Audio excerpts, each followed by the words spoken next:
주님께서 여러분과 함께 마태오가 전한 거룩한 복음입니다. 주님 영광 받으소서. 그때 여자들은 두려워하면서도 크게 기뻐하며 서둘러 무덤을 떠나 제자들에게 소식을 전하러 달려갔다. 그런데 갑자기 예수님께서 마주오시면서 그 여자들에게 평안하냐 하고 말씀하셨다. 그들은 다가가 엎드려 그분의 발을 붙잡고 절하였다. 그때 예수님께서 그들에게 말씀하셨다. 두려워하지 마라. 가서 네 형제들에게 갈릴레아로 가라고 전하여라. 그들은 거기에서 나를 보게 될 것이다. 여자들이 돌아가는 동안에 경비병의 사람이 도승안으로 가서 일어난 일을 모두 수석 사제들에게 알렸다. 수석 사제들은 원로들과 함께 모여 의논한 끝에 군사들에게 많은 돈을 주면서 말하였다. 예수의 제자들이 밤중에 와서 우리가 잠든 사이에 시체를 훔쳐갔다 하여라. 이 소식이 총독의 귀에 들어가더라도 우리가 그를 설득하여 너희가 걱정할 필요가 없게 해주겠다.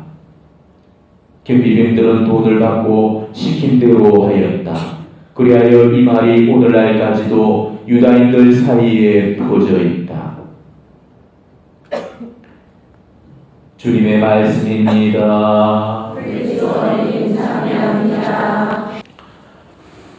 부활은 우리 그리스도교 신앙의 핵심이고 정수죠. 예수님께서 부활을 하셨기 때문에 우리 그리스도교가 탄생이 된 겁니다.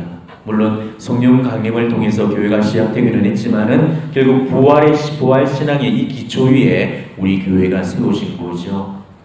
우리 그리스도교는 부활의 종교입니다. 이 세상에 수많은 종교들이 있지만은 부활을 말하는 종교는 없습니다. 모든 종교의 그 창시자들은 다 무덤을 가지고 있죠. 그런데 우리 그리스도교 창시자만큼은 무덤을 가지고 있지 않습니다. 물론 엄밀히 말하자면은 무덤은 있기는 하지만은 그 무덤이 빈 무덤이었죠. 자, 빈 무덤이란 것은 바로 예수님이 부활하셨다는 가장 확실한 그런 증거가 되는 것입니다.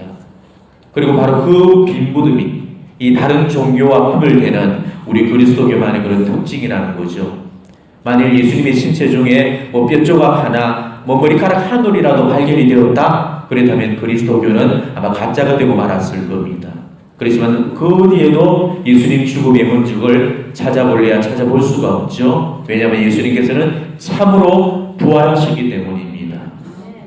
그렇기 때문에 우리 그리스도교는 참된 부활의 종교인 거죠. 우리 인간은 불멸의 삶을 꿈꾸고 있죠. 그래서 지금까지 수많은 의학자들 또 과학자들이 죽지 않고 영원히 사는 그 영생을 목표로 해서 늙지 않고 병들지 않고 죽지 않는 그런 방법들을 연구해 오고 있습니다. 그렇지만은 현대의학이 이토록 발전했음에도 불구하고 이 문제는 지금도 여전히 풀리지 않고 있는 그런 문제죠. 자, 그렇다면 과연 우리가 죽지 않고 영원히 살 수 있는 그런 방법은 없는 걸까? 바로 이 문제를 근원적으로 해결해 주셨던 분이 바로 예수님이시라는 겁니다. 예수님은 자고 이래로 어떠한 인간도 이루지 못했던 이 부활의 꿈을 이루었던 첫 사람이셨거든요. 부활은 인간의 상식으로는 이거는 도무지 있을 수 없는 일이죠. 어떻게 인간이 죽었다가 다시 살아날 수가 있겠습니까? 물론 죽었다가 다시 살아나는 경우는 있기는 하지만은 그거는 소생이지 부활이 아닌 거죠. 부활과 소생이라는 거 이거는 완전히 다른 차원입니다. 우리가 성경에도 보면은 죽었다가 다시 살아서 돌아오는 그런 사람들의 이야기가 더러더러 나오죠. 하지만 이거는 다 소생을 말하는 거지 부활을 이야기하지 않습니다. 소생은 다시 살아남지만은 언젠가는 또 다시 죽게 되어 있는 거거든요. 그래서 라자로도 소생이 있다가 다시 죽어진 거고, 회당장 라이오의 딸도 소생이 있다가 다시 죽어졌고, 그리고 나인성의 과부의 그 외아들도 소생이 있다가 다시 죽었던 겁니다. 그렇지만은 예수님은 그런 소생을 하신 게 아니고 부활을 하신다는 거죠. 죽었다가 살아나서 얼마 못 살고 또다시 죽어버리는 그런 소생이 아니고 한 번 죽고 다시 살아나신 후에는 다시는 죽지 않고 영원히 사시는 그런 부활을 하셨다는 겁니다. 이게 얼마나 엄청난 사건이고 이 스캔들인지를 아셔야 돼. 물론 지금 우리야 부활이 뭔지도 알고 있고 또 부활을 당연한 듯이 이렇게 받아들이면서 생활하고 있겠지만은 부활이라는 그 말 자체를 제대로 이해하지 못하고 있었던 그 예수님 당대 그런 사람들한테는 이 예수님의 그야말로 엄청난 충격이고 경악할 만한 수준의 그런 스캔들이 아닐 수가 없었거든. 예수님 부활 사건이 워낙 전대미문의 사건이었기 때문에 그 당시에 대제사장들은 이 예수님의 부활을 믿으러 가지 않았습니다. 오히려 그 예수님의 부활을 날조된 거짓으로 몰고 가려고 했죠. 오늘 복음이 바로 그 장면을 지금 이야기를 해주고 있습니다. 무덤을 지키고 있었던 그 경비병들은 실제로 그 예수님의 부활 사실을 목격을 하게 됩니다. 안식일 다음날 이른 아침에 마리아 막달레나하고 또 다른 그런 마리아가 예수님의 무덤을 보러 갔을 때 그때 갑자기 큰 지진이 일어나죠. 그리고 하늘에 천사가 나타나서 무덤을 막고 있던 그 돌문을 이렇게 굴러내리는 그런 장면을 보게 됩니다. 그런데 이때 무덤을 지키던 그 경비병들도 그 모습을 동시에 이렇게 보게 되거든요. 그리고 그 모습을 바라보면서 엄청난 충격과 두려움 속에서 까무러치고 혼쭐을 해버리고 말죠. 경비병들은 안 믿으려야 안 믿을 수 없는 그런 아주 강력한 그런 부활을 체험을 했던 것입니다. 자, 근데 우리는 여기서 예수님 부활을 만났던 그 두 부류의 반응을 비교해 볼 수 있을 겁니다. 바로 여인들하고 군인들이었죠. 자, 여인들이 부활의 기쁜 소식을 들고 제자들을 향해서 달려가고 있었을 때 군인들 역시도 똑같은 소식을 들고 어디로 달려갔습니까? 대제사장들한테도 달려갔죠. 둘 다가 놀라움과 두려움을 동시에 느끼고 있었습니다. 하지만은 이 둘이 느꼈던 이 놀라움과 두려움은 전혀 차원이 다른 그런 놀라움이었고 두려움이었죠. 자, 여인들은 경이로운 놀라움과 두려움을 느꼈던 거고요. 군인들은 당혹스러운 두려움과 놀라움을 느꼈던 거죠. 그래서 여인들은 기쁨에 기어서 한 걸음에 달려갔던 것이고 군인들은 급에 질려서 사색이 된 채로 달려갔던 겁니다. 이게 부활을 받아들이는 사람과 부활을 받아들이지 않는 사람의 그런 차이점이죠. 여인들도 제자들한테 가서 자기들이 목격했던 그 부활 사실을 그대로 알려주고 또 경비병들 역시도 대제사장들을 만나서 자기네들이 본 그 부활 사실을 그대로 보고를 하게 되죠. 근데 여기서도 이 사도들과 대제사장들의 그 반응이 대조적으로 나타나는 것을 우리가 볼 수 있습니다. 자, 사도들은 여인들부터 예수님의 그 부활했다는 그 기쁜 소식을 듣고는 어떻게 했습니까? 직접 자기 눈으로 확인해 보기 위해서 무덤으로 달려갔죠. 물론 의심도 섞여 있었지만은 예수님이 부활하셨다는 그런 기쁨을 감추지 못한 채로 그 환희에 찬 그런 모습으로 부활을 향해 달려갔던 겁니다. 그런데 대제사장들은 어떻게 했죠? 경비병들로부터 예수님의 그 부활 소식을 듣고서는 모사를 꾸미기 위해서 케이블 앞으로 모였던 겁니다. 자, 대제사장들이라면은 적어도 예수님의 그 부활 사실의 진위 정도는 이렇게 확인을 해야 옳았죠. 하지만은 이 대제사장들은 이 예수님의 부활 사실을 확인해 보고 싶은 마음도 없었고 확인해야겠다는 그런 의지도 전혀 없었던 거죠. 우리가 복음을 읽어보게 되면은 예수님의 부활을 접하거나 또 예수님 부활 소식을 전해듣던 사람들은 다 하나같이 변모가 되고 그 삶이 바뀌어지게 됩니다. 얼마나 많은 사람들이 이 예수님의 부활 앞에 자기 인생을 바꾸는지 몰라요. 그런데 오늘 이 대제사장들은 예수님의 그 부활을 받아들이기는 고사하고 오히려 부인을 했고 은폐를 했고 조작까지 해버리게 되죠. 차라리 그냥 받아들이지 않는 걸로만 끝났으면 다행일 겁니다. 그렇지만은 부인에 그치지 않고 은폐하려고 했고 더 나아가서 조작까지 하려고 했죠. 자, 부인보다도 더 나쁜 게 은폐고요. 은폐보다도 더 나쁜 게 이 조작입니다. 자, 부인이란 거는 사실 자체를 믿지 못하고 그 자체를 부정해 버리는 거죠. 은폐는 사실 자체는 믿지만은 그거를 감추어 버리는 겁니다.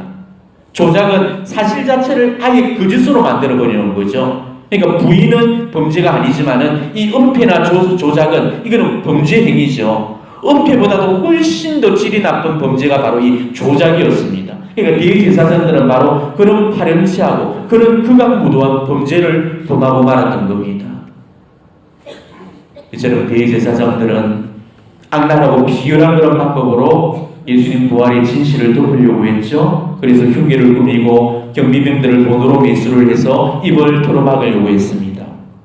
예수님을 죽이기 위해서도 얼마나 파렴치한 범죄를 이렇게 저질렀습니까? 예수님의 제자들 중에 하나를 은전선언당에 매수를 해서 그것도 모자라서 이번에는 예수님 부활을 숨기기 위해서 경비병들까지 돈으로 매수를 해버렸던 거죠.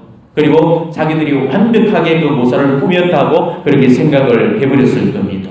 그렇지만 아무리 거짓으로 덮어도 진실은 절대 감춰질 수가 없는 법이죠. 예수님 말씀에도 감춰진 것은 반드시 드러나기 마련이라고 그러셨죠. 이 짜고 치는 고스톱은 반드시 들통이 나게 되어 있습니다. 결국 이 대제사장들이 벌였던 이 사기 행각은 얼마 가지 못해서 유대인들 사이에서 퍼져나갔죠. 그리고 오늘날까지 세세대대를 이어서 그 거짓이 지금 만천하에 드러나고 말았던 겁니다. 오늘 이 대제사장들의 이런 불신의 모습은 여전히 오늘날 우리 현대인들 안에서도 보여지는 그런 모습이죠. 지금도 예수님의 부활을 믿으려고 하지 않고 받아들이려고 하지 않는 그런 사람들이 많습니다. 특히 학자들 중에는 예수님의 그 부활을 꾸며낸 이야기라든지 아니면 종교적 맹신이 만들어낸 흙으로 그렇게 이야기를 해버리는 사람들이 많습니다. 그래서 예수님이 죽은 게 아니고 잠시 그 기절을 해버렸다, 이렇게 주장을 하는 사람들도 있고, 또 제자들이 시체를 훔쳐갔다, 그리고 부활이라고 이야기를 하고 있다, 이렇게 또 주장을 하는 사람들도 있고, 또 이런 새벽이었기 때문에 여인들이 그 깜깜한 그런 속에서 무덤을 잘못 찾아서 빈 무덤으로 가서 그것을 예수님 무덤으로 착각을 해버렸다, 이런 하여튼 별의별 회개망측한 그런 주장들을 내놓으면서 예수님 부활의 그 진위성을 거짓으로 이렇게 몰고 가고 있습니다. 그리고 그걸 밝혀내기 위해서 지금까지 수많은 무신론 학자들이 그거를 연구하는 데 집중을 하고 있죠. 예수님 부활이 거짓이라는 그거를 학술적으로 증명하기 위해서, 그래서 박사가 되고 교수가 되고 또 학자가 되어서 오늘날 또 머리를 싸매고 그 연구에 매달리고 있는 그런 사람들이 있다는 거죠. 진리를 증명하기 위해서 연구를 한다면은 그래도 보람이라도 있는 거지, 거짓을 밝혀내기 위해서 학자가 되고 박사가 되면은 그 무슨 소용이 있겠습니까? 정말로 불행하고 불쌍한 사람들이 바로 이런 사람들인 거죠. 바로 이런 사람들이 오늘 이 복음에 나오는 대제사장들이었던 겁니다. 근데 이건 비단 우리 교회 바깥에서만 벌어지는 현상이 아니죠. 지금 오늘날에는 우리 교회 신학자들도 예수님 부활의 그 역사성을 의심하는 분들이 있고 그런 논지의 주장을 펼치고 있습니다. 부활이 역사적인 사실이라기보다는 하나의 상징적인 그런 의미라고 이야기를 해버리죠. 이 그리스도교 근간을 뒤흔드는 이런 위험한 사조들이 우리 지금 교회 내에서도 공공연하게 지금 제기가 되고 있다는 것입니다. 우리는 절대 이런 거짓 교설에 현혹이 되어서는 안 됩니다. 성모님은 다락방 메시지에서 이런 논쟁에 종지부를 찍는 그런 말씀을 해주셨습니다. 많은 사람들이 예수님의 역사적 그 부활의 사실을 부인하고 있다는 것을 개탄하시면서 이런 말씀을 하십니다. 오늘날 예수님의 부활 사건이 너무나 예소로 부인되고 있고, 심지어 교회 내에 수많은 내 가련한 자녀들도 그것이 단지 믿을 교리 중에 한 항목일 뿐 실제로 일어난 역사적 사건은 아닌 듯이 그렇게 말하고 있다, 이러면서 이런 말씀을 하십니다. 그리스도의 부활은 일어난 모든 사건들 중에서 가장 확실히 입증된 역사적 사실이다, 그러시면서 예수님은 참으로 부활하셨다, 이렇게 선언을 하십니다. 그리고 우리에게 이런 당부를 하고 계시네요.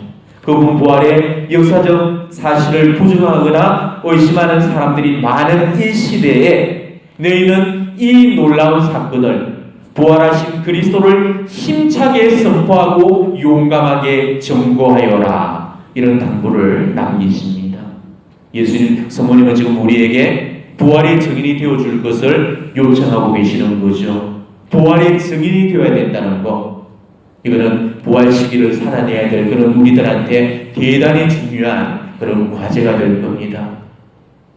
우리는 지금 이 시대에 예수님 부활의 증인들이 되어야 됩니다. 그래서 세상을 향해서 예수님 부활을 힘차게 선포하고 증언해야 됩니다. 그리고 그거를 우리 삶으로 드러내고 증거해야 되죠. 그게 바로 이 시대가 요구하는 부활의 증인의 모습입니다.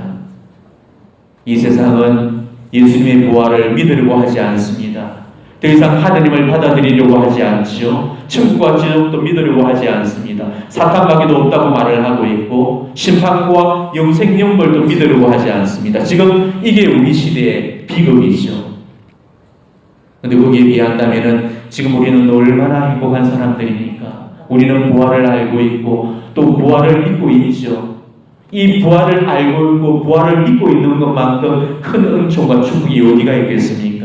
우리가 복을 받았다고 말할 수 있는 가장 큰 이유가 바로 이거죠. 부활을 알고 있다는 거, 부활을 믿고 있다는 거, 이 세상 어떤 복도 이만한 복이 없는 겁니다.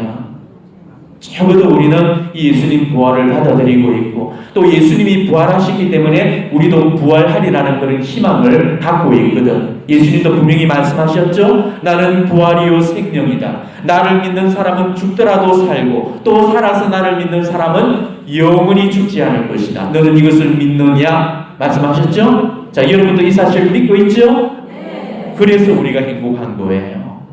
세상이 다 가지고 있는 걸 우리가 가진다면 그거는 행복한 게 아니죠. 세상이 못 가진 걸 우리가 가졌기 때문에 그래서 우리가 행복한 겁니다. 우리가 정말 이렇게 따진다면 세상이 다 가진 거 그거 좀 덜 가지면 어떻겠습니까? 남들이 못 가진 거 그걸 가진 것만으로 우리는 충분하게 감사를 하고 만족을 해야 되는 거죠. 우리는 하느님 한 분만으로 만족을 하고 감사를 하셔야 됩니다. 우리가 받은 이 신앙은 은총이죠. 인간이 하느님께로부터 받을 수 있는 가장 위대한 선물을 우리가 받았습니다. 우리는 지금 그 복을 받아오고 있는 거예요. 그런데도 지금 이 세상에는 이 부활을 모르고 사는 사람들이 얼마나 많습니까? 부활을 모르고 사는 것은 그나마 다행이죠. 부활이 하에 없다고 그렇게 믿을 생각을 하고 믿으려고 하지 않는 그런 완고한 사람들이 차고 넘칩니다. 아무리 부활 이야기를 해줘도 아무리 하느님이 계시다고 이야기를 해도 이 씨알도 안 먹힙니다. 종교 없는 사람들 이승의 삶이 다라고 생각을 하고 죽으면 그냥 무로 끝나버린다고 생각을 하고 그걸로 모든 것이 다 덮여져 버린다고 그렇게 생각을 해버리거든요. 부활이 없고 또 부활이 소망이 없는 이런 사람의 삶이 불쌍한 이유가 바로 그래서 그런 겁니다. 어떤 나라에 그 한 부족이 있는데 이 부족한테는 굉장히 이상한 그런 관습이 있었다고 그래요.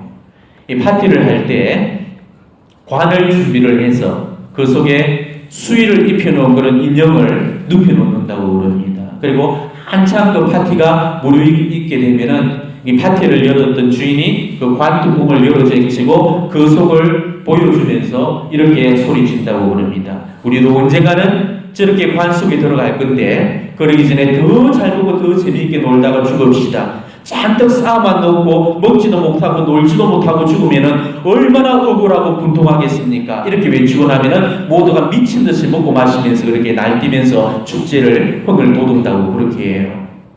어쩌면 이게 바로 부활을 모르고 사는 그런 사람들의 삶의 모습일 겁니다. 우리가 이런 모습을 보려면은 서울의 파고다 공원이나 아니면 부산 이 용두산 공원만 가봐도 우리가 쉽게 볼 수 있죠. 근황하게 술 취한 그런 노인들이 이 음주가무와 또 쾌락과 음란에 빠져서 그 아까운 시간들을 죄를 보태면서 멸망을 향해서 걸어가고 있는 그런 모습들을 우리는 너무 쉽게 볼 수가 있을 겁니다. 언젠가 제가 서울 파고다 공원에서 봤던 그 한 장면이 지금도 잊혀지지 않습니다. 늙은 남녀가 그 대낮에 술에 취해서 뒤엉켜 끌어안고 그렇게 흥에 겨워서 불렀던 그런 노래가 생각이 납니다. 노새 노새 젊어서 노새 늙어지면 못나나니 뭐 화물은 11홍이여 달도 차면 기운하니 얼씨구 절씨구 차차차 지하우자 좋구나 차차차 그 노래를 부르고 있는 겁니다. 어쩌면은 이 모습이 세상 대부분의 사람들이 살아가고 있는 그런 삶의 모습일 겁니다. 부활을 믿지 않기 때문에 어디서 와서 어디로 가는 줄도 모르고 죽음 이후의 세계도 모르고 부활이 있는지조차도 모르고 있는 거죠. 그래서 노닥거리면서 세월이나 까먹고 그렇게 한 병의 흙이나 축내면서 떠나버리는 사람들, 이게 부활을 모르는 사람들의 그런 삶이라는 겁니다. 물론 그네들이 맞을지 아니면 우리가 맞을지는 지금으로서는 확인할 길이 없죠. 아무리 예수님이 부활하셨고 또 우리도 부활하리라는 걸 우리가 알더라도 내가 죽어봐야만이 부활이 있는지 없는지 막 확인이 되는 거니까 내가 부활하지 않고서는 그 부활을 온전히 믿을 수가 없을 거예요. 우리가 죽어서 심판대 앞에 섰을 때 만일 부활이 없다면은 그때는 우리가 불쌍한 거예요. 만일 부활이 있다면은 그때는 그 사람들이 불쌍한 거죠. 우리가 부활을 믿고 이렇게 현세적인 삶들을 다 희생하고 포기하면서 살았는데 만약 그날에 부활이 없다면은 그만큼 억울한 일이 어디가 있겠습니까?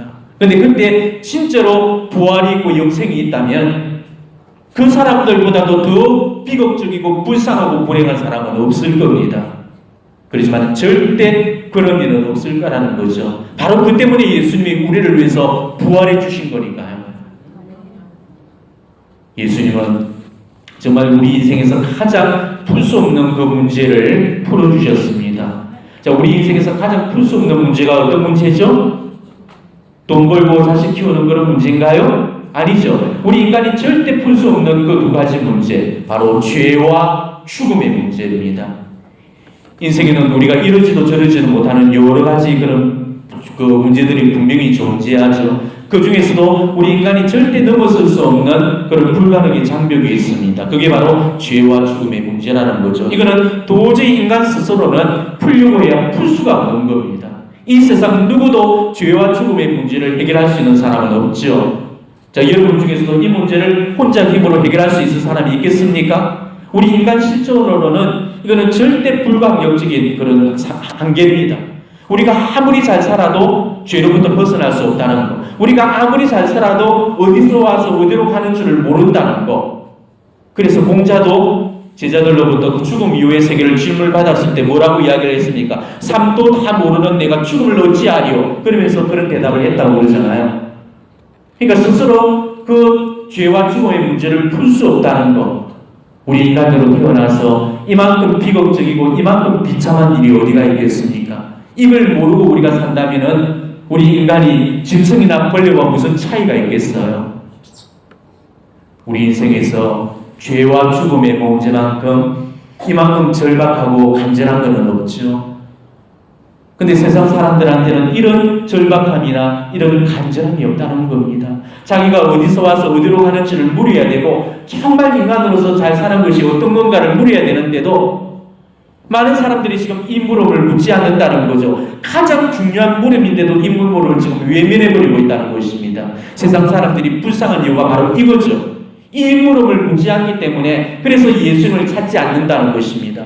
그리고 이 물음을 잃어버렸기 때문에 부활에 대한 소망을 가질 수 없는 거고 허무하게 죽음을 만날 수밖에 없는 거라는 거죠.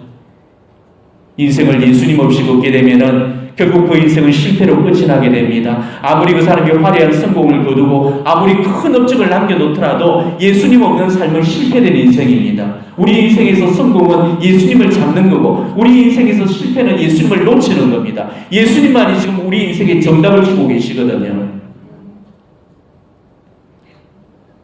호주의 시드니의 한 교도소에서 실제로 탈옥 사건이 발생이 되었습니다. 수감되었던 죄수 하나가 탈옥을 해버렸던 거죠.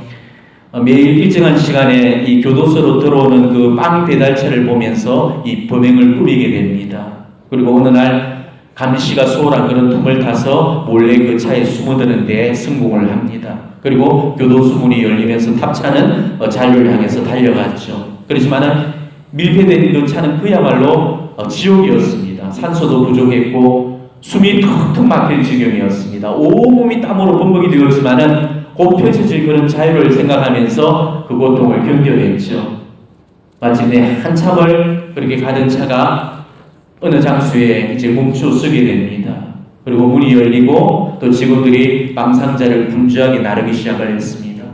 탈옥수는 바로 이 틈을 노려서 몰래 차에서 내렸죠. 차에서 내리자마자 그 싱거로운 바람과 그 자유의 냄새가 막 다지는 겁니다. 그래서 그 탈옥수는 자신이 드디어 자유의 몸이 되었다는 것을 알고 큰 소리로 나는 자유인이다 하고 이렇게 외칩니다.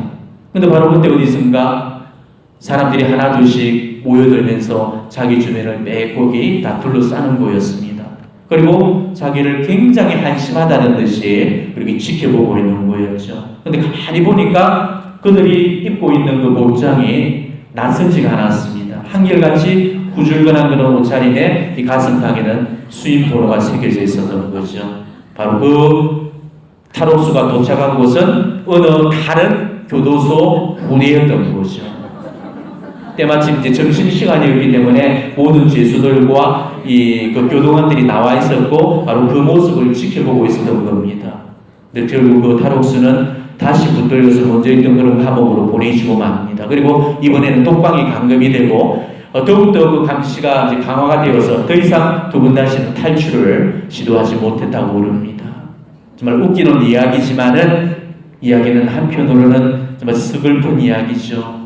그렇지만 이 이야기가 우리 인생을 지금 이야기해주고 있다는 그런 사실은 우리는 잘 모르고 있을 겁니다. 정말 그 탈옥수가 이 자유를 갈망하면서 탈옥했던 그곳이 또 다른 감옥이었다는 사실. 인간은 죄와 죽음의 문제 앞에 아무리 발버둥 쳐봐도 결국에는 또 다른 그런 감옥에 갇히는 꼴이 되는 거라는 거죠. 우리가 죄와 죽음의 문제를 벗어나기 위해서 금력을 쥐고 권세를 누리고 명예를 쥐어도 그는 또 다른 감옥에 갇히는 거라는 거죠. 그러니까 이 죄와 죽음의 이 문제만큼은 인간의 어떤 그 힘으로는 도저히 해결할 수가 없다는 것입니다. 그 어떠한 인간도 스스로 이 징글징글한 이 죄와 죽음의 사슬을 끊을 수가 없다는 거죠. 아무리 우리가 발버둥을 쳐보더라도 그저 이 감옥에서 저 감옥으로 옮겨가는 것 뿐이라는 것입니다. 우리에게 있어서 예수님이 필요한 이유가 바로 이거죠. 부활하신 예수님이 아니고서는 이 죄와 죽음의 문제를 풀 수가 없습니다. 예수님은 우리를 죄에서 자유롭게 해주시기 위해서 죽음에서 우리를 해방시켜 주시기 위해서 그래서 죽어주셨고 그래서 부활해 주셨던 겁니다. 예수님이 뭐가 답답해서 예수 죽으시고 부활을 하시려고 하셨겠습니까? 예수님의 순환, 그분의 죽음, 그분의 부활이 당신을 위해서 필요한 일이 뭐가 있겠습니까? 예수님은 순환받으셔야 할 필요도 없으셨고 죽어야 할 필요도 없으셨고 부활하실 필요도 없는 분이셨죠. 그런 분이 죽으시고 그런 분이 부활하셨다면 그분의 죽음과 부활은 당신을 위한 것이 아니고 그 죽음, 그 부활은 바로 우리를 위한 것이죠.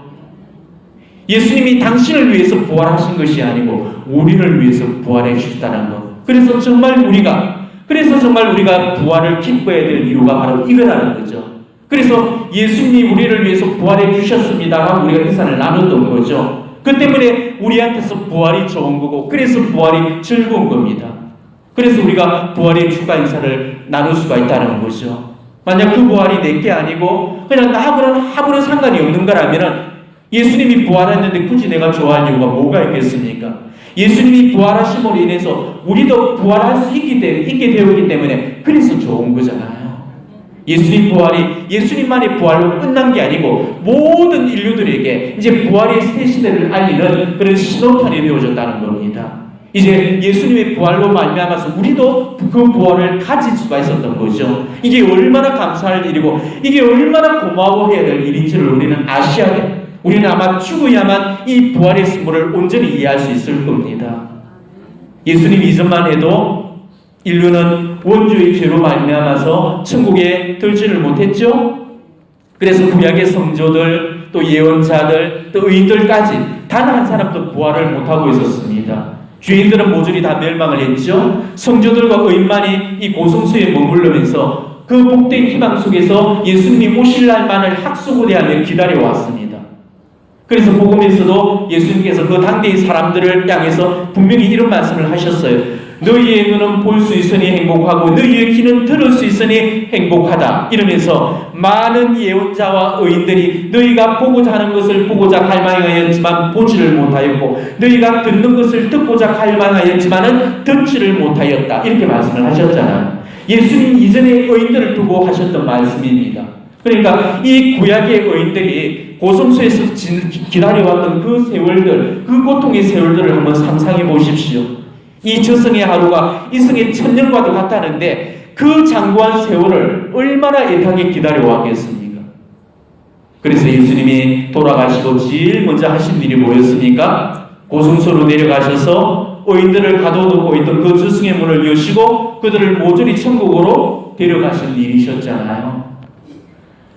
그러니까 이 예수님의 이 부활이라는 것은 앞으로 일어나게 될 모든 인류의 그 부활의 예표가 된다는 것이죠.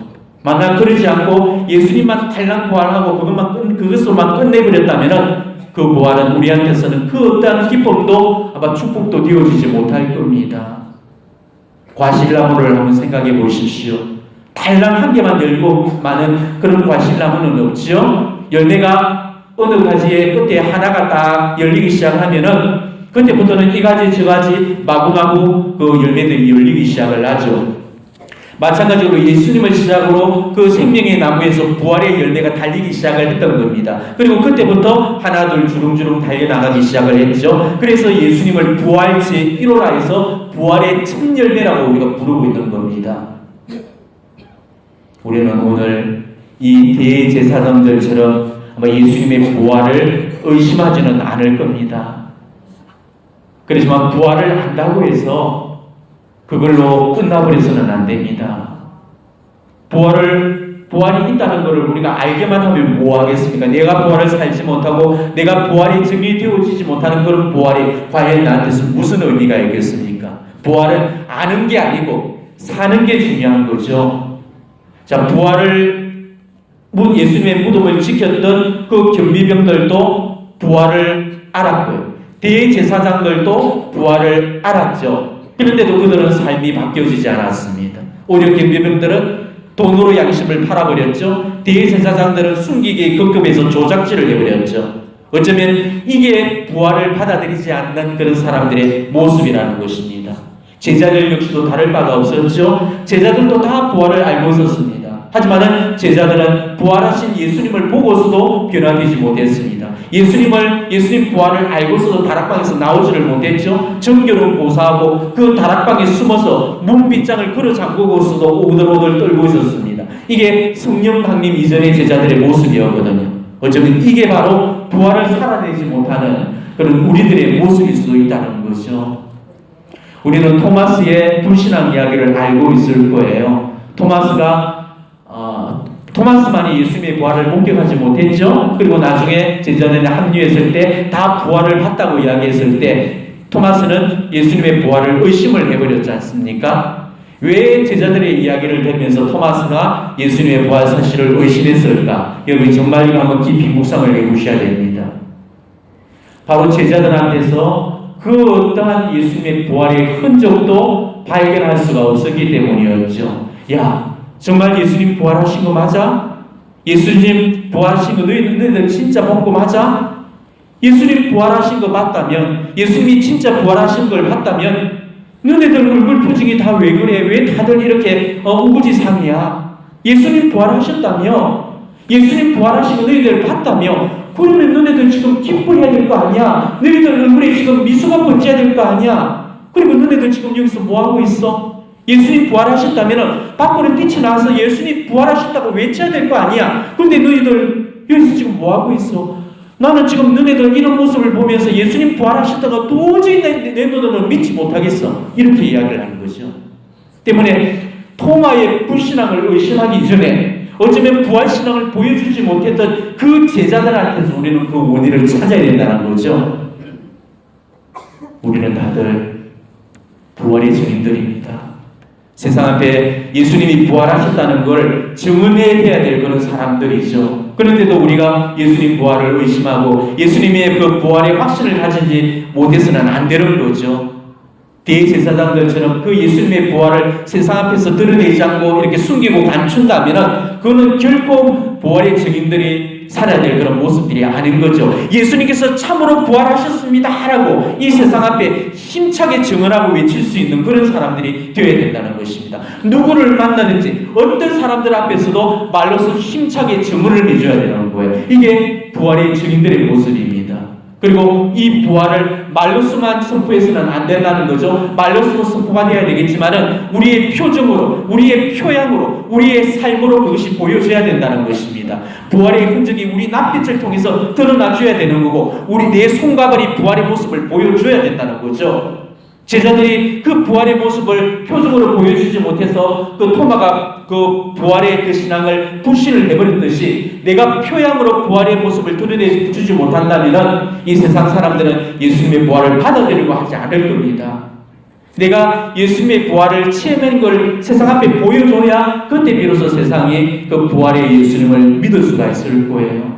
내가 맨날 첫날 하던 남편하고 찌찌를 먹고 싸우는데 내 모습에서 예수님의 부활을 누가 믿어주겠습니까? 있겠습니까? 내가 맨날 사람들하고 다투고 욕심스럽게 살고 있는데 누가 내 모습 보면서 예수님 부활을 믿어주겠어요? 그 신경증에 풀려서 매일 기쁨 하나 없이 그렇게 살고 있는 내 모습에서 누가 예수님의 부활의 모습을 찾아볼 수가 있겠습니까? 그러니까 우리는 부활한 사람답게 정말로 부활의 증인들이 되셔야 되는 거죠. 그래서 세상 사람들이 바로 내 모습 속에서 예수님의 부활의 모습을 발견할 수 있도록 그렇게 해줘야 됩니다. 이게 부활의 증인들이 살아내야 될 그런 모습이라는 거죠. 부활은 공식이 있죠. 어떤 공식입니까? 어떻게 해야 우리가 살죠? 죽어야 살죠. 부활은 반드시 죽음을 통해서만 온다는 것. 죽음이 없으면 절대 부활은 오지 않습니다. 내가 죽어진 바로 그 자리에 부활의 꽃이 피어나게 되어 있는 거예요.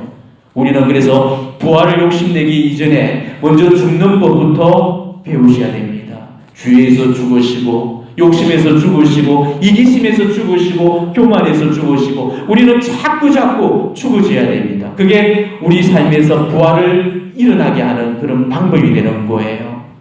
부활을 꼭 죽어서 우리가 만나는 걸로 생각해서는 절대 안 됩니다. 원래 부활이라는 것은 그게 맞겠지요. 이승의 삶을 우리가 다 끝내놓고 이 영혼이 육신의 가복을 벗어나서 하느님께 나아갈 때 그때 진정한 부활이 이루어지는 거 맞습니다. 그렇지만은 꼭 죽을만 부활하고 살면서는 부활이 절대 불가능한 게 아니죠.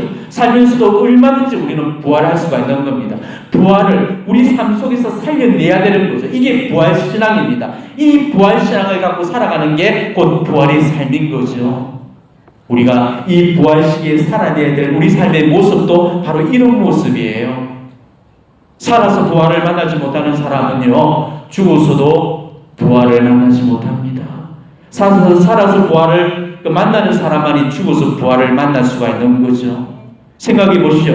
살아서도 부활하지 못하는 사람이 죽어서 어떻게 부활이 되겠습니까? 사는 게 사는 것도 아니고 정말로 죽지 못해서 그렇게 살면서 기쁨도 없고 평화도 없고 삶이 그 자리로 죽음이 그 사람한테서 죽어서 과연 그런 부활이 일어날 수가 있겠습니까? 따라서 우리는 죽어서 부활하기 전에 먼저 살면서 부활을 만나셔야 되는 거예요. 우리는 먼저 살아서 부활한 그 다음에 죽은 다음에 부활을 욕심을 내셔야 되는 겁니다. 그렇기 때문에 부활은 이승에서부터 먼저 시작이 되어야 되는 겁니다. 정말 이렇게 사라진 사람만이 진짜로 죽어서 부활을 만나게 될 거예요. 우리도 언젠가는 다들 죽어서 진짜 부활을 하게 될 겁니다. 그리고 우리 인생이 끝나는 날에 그리고 예수님께서 만세만왕의 왕으로 이 세상에서 오실 그런 재림의 날에는 예수님을 믿든 믿지 않든 이해 없이 온 세상 모든 사람들이 다 부활하게 될 겁니다. 나는 안 믿었다고 부활과 상관없다고 말하는 그런 사람들도 부활을 하게 될 거고요. 부활하기 싫다고 말했던 그런 사람들도 결국은 부활을 만나야 될 겁니다. 죽음이 우리한테서 거부할 수 없는 숙명이듯이 부활 역시도 우리한테서는 거부할 수 없는 그런 숙명인 거죠. 그렇지만은 부활이라고 해서 다 같은 부활이 아닙니다. 영원한 생명을 위한 부활이 있고 영원한 죽음을 위한 그런 부활이 있다는 것. 과연 우리가 영원한 삶을 위해서 부활할지 영원한 멸망을 위해서 부활할지 이거는 이승에서의 우리의 삶의 모습이 달려있는 겁니다. 우리 역시도 바로 예수님처럼 밀알 하나가 땅에 쪄떨어져 죽음의 많은 열매를 그렇게 맺듯이 자기 자신을 나를 위해서 살지 않고 이웃을 위해서 자신을 끊임없이 내어주는 그런 삶을 살아갈 때 그 십자가를 지고 희생과 고난의 길을 이렇게 걸어간다면 우리 역시도 영원한 그런 생명을 향해서 반드시 부활을 하게 될 겁니다. 정말로 이렇게 살았던 그런 사람들은 죽음을 두려워하지 않을 거예요. 그런 사람들에게 있어서 이 죽음이라는 것은 시간의 여행을 끝내고 영혼으로 들어가는 문이 되어줄 겁니다. 죽음의 그 어떤 찰나의 아름다움을 넘어서 영원한 세계의 그 아름다움으로 건너가는 그런 징검다리가 되어줄 겁니다. 언젠가 우리도 바로 이런 부활을 만나셔야 되는 거죠. 잠자리가 유충으로 연못에 갇혀 있을 때는요, 정말 갇혀 있는 줄도 모르고 자기가 지금 머무는 공간이 감옥인 줄도 모르잖아요. 세상에서 제일 편한 데라고 생각을 하면서 살게 되거든요. 근데 그러다가 어느 한 날 갑자기 황골탄태가 되면서 날개를 달고 더 높은 그런 창공을 날아오르게 되잖아요. 그제서야 비로소 자신이 머물렀던 그 공간이 바로 감옥이었다는 사실을 깨닫게 되는 거죠. 자유롭게 그렇게 홀로 창공을 날아다니는 그 잠자리는 더 이상 그 냄새나고 더러운 영혼으로 돌아오고 싶지 않을 겁니다. 우리도 마찬가지로 언젠가는 그런 모습의 그런 부활을 우리한테도 일어나게 될 겁니다. 그래서 고린도전서에서도 그런 말씀하셨죠. 우리 모두 죽지 않고 다 변화할 것입니다. 순식간에 눈 깜짝할 사이에 마지막 나팔 소리에 그리 될 것입니다. 나팔이 울리면 죽은 이들이 썩지 않는 몸으로 되살아나고 우리는 변화하게 될 것입니다. 우리가 이 생에서 이런 부활의 삶을 살다가 마침내 주님께서 네 이름 불러주시는 그런 날에는 육신과 세상의 이런 끝하는 감옥을 벗어나서 영원히 저 천국 본향을 향해서 날개를 달고 높이 높이 그렇게 날아오르게 될 겁니다. 그리고 저 천국 문에서 천군 천사들의 그 승리의 합창 소리와 나팔 소리를 들으면서 우리는 천국의 영광스러운 입성을 하게 될 겁니다.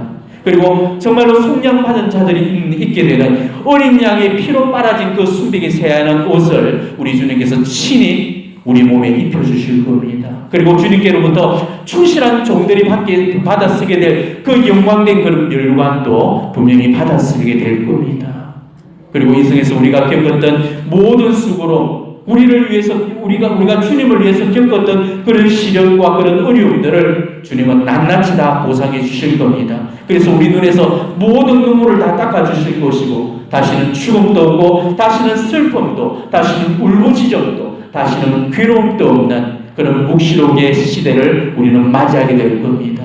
바로 그런 부활을 욕심내면서 우리가 이 생에서의 오늘 하루의 작은 부활, 그 작은 죽음들을 연습해 나가는 그런 여러분들이 되시기를 진심으로 축원합니다.